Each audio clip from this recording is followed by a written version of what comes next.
Ici, A, B sont des matrices fixées de MNC et on considère l'endomorphisme phi de MNC qui a une matrice X de MNC lui associe la matrice AX moins XB.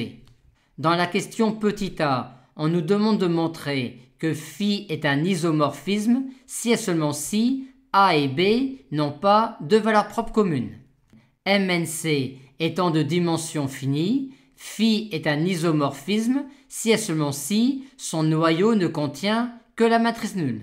Il s'agit donc ici de montrer que le noyau de phi ne contient que la matrice nulle si et seulement si A et B n'ont pas de valeur propre commune, ou encore que l'équation AX égale XB d'inconnu X dans MNC n'a comme solution que X égale 0 si et seulement si A et B n'ont pas de valeur propre commune, ou encore qu'il existe une matrice X non nulle telle que AX égale XB si et seulement si A et B ont une valeur propre commune.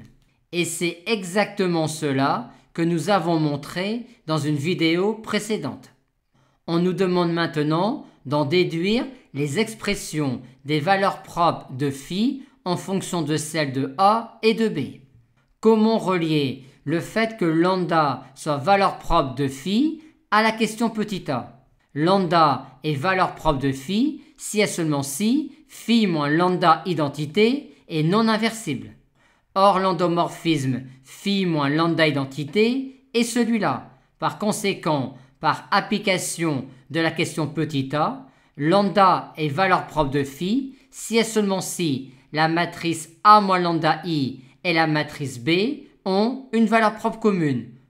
Or les valeurs propres de A moins lambda I sont les scalaires A moins lambda où A est une valeur propre quelconque de A. Par conséquent, lambda est valeur propre de phi si et seulement si il existe une valeur propre petit a de grand A et une valeur propre petit b de grand B, telle que A moins lambda soit égale à petit b.